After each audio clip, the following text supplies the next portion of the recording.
Bhubaneswar ESI hospital रे रोगी को मिलिबो सुपर स्पेशलिटी चिकित्सा सेवा। भुवनेश्वर ईएसआई हॉस्पिटल एणिकी रोगी माने urology, cardiology, nephrology, oncology, neuro surgery भली चिकित्सा सेवा पाई परिबे। राज्य रे थिबा प्राय 10 लाख हिताधिकारी एही सुविधा पाइबे। श्रम मंत्री गणेश राम सिंह खुंटिया एही सुपर स्पेशलिटी क्लिनिक उद्घाटन करछंती। सेपटे राज्यर विभिन्न स्थान थिबा ईएसआई हॉस्पिटल रे कर्मचारी अभाव पूर्ण करा जिवो।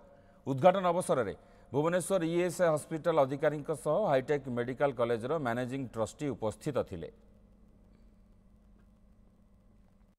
सब प्रकार बेनिफिट देवे नुआ सरकार मन माझी सरकार एवं भारत सरकार द्वारा परिचालित ईएसआई हॉस्पिटल सब पैसार अभाव नहीं, भित्तिभूमिर अभाव निश्चित भाव में थी पारे। एक्जिस्टिंग हॉस्पिटल अच्छे आज सुपर हॉस्पिटल जो क्लिनिक पार्टा खोला है आमर ओडिशा रे 10 लाख रु अधिक आईपी पर्सन मैंने अच्छा एठी ट्रिटमेंट होती। आगुरी एथु जो फैसिलिटी बहुत जिनस नाला एवं सुपर स्पेशलिस्ट हॉस्पिटल जहाँ सब फैसिलिटी अच्छे पाइबे। ईएसआई हॉस्पिटल तरफ आमको दायित्व दिखाई सुपर स्पेशलिटी डॉक्टर मानक आनिकी ओपीडी करने आम ईएसआई हॉस्पिटल सहित बहुत 2004 मसीह जड़ित आमर पेसेंट ईएसआई गुड़ाए पेसेंट आसती आमर निजर स्टाफ अच्छा अराउंड 2000 स्टाफ जो मैंने ईएसआई रे अंतर्भुक्त अच्छा।